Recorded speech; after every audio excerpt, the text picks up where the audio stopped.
সকালে ঘুম থেকে উঠে পড়েছিলাম, তারপরে সমস্ত বাসি কাজকর্ম সেরে ছেলেকে জানো তো পড়তে দিয়ে এসেছিলাম।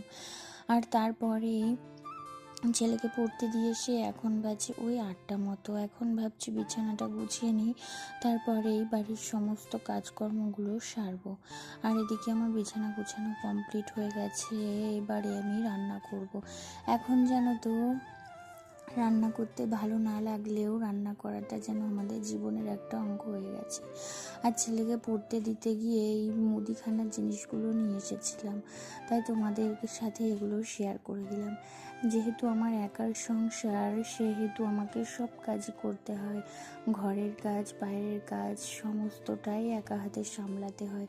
হাজব্যান্ড জানো তো সকালে উঠে ডিউটি চলে যায় আর আসে সেই সন্ধে 7টার সময়। বাড়ির জুতো সেলাই থেকে চণ্ডীপাঠ সমস্তটাই আমাকে করতে হয়। একটা সময় ছিল জানো তো, যে সময়টাতে মা একটা কাজ করতে বললেও একদমই করতে চাইতাম না। মা যদি বলতো একটা কোনো একটু সবজিটা কেটে দে, বলতাম পারবো না, তুমি করে নাও। কিন্তু এখন দেখো বাড়ির সমস্ত কাজই একা হাতে সামলাই। আমরা মেয়েরা মনে হয় এই রকমই, যখন যেই পাত্রে দাও সেই পাত্রের আকার ধারণ করে নিই। নিজের সংসারটাকে না বড্ড ভালোবাসি জানো তো, সেই জন্যই বাড়ির কাজকর্ম করতে মনে হয় একদমই কষ্ট হয় না।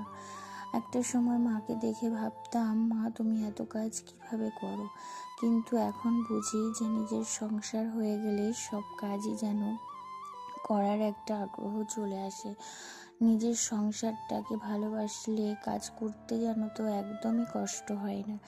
যাই হোক, অনেক কথা বলে ফেললাম।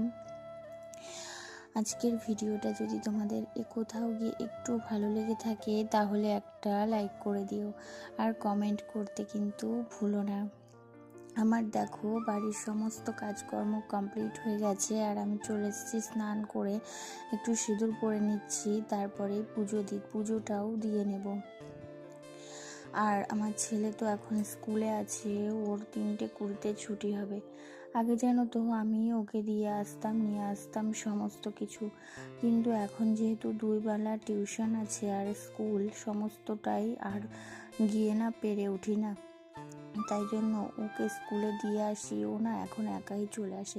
যাই হোক, অনেক কিছুই বলে ফেললাম। ভিডিওটা আজকে এই পর্যন্তই রাখলাম। দেখা হচ্ছে নেক্সট কোনো ভিডিওতে। ততক্ষণ সবাই খুব ভালো থেকো, সুস্থ থেকো। টাটা।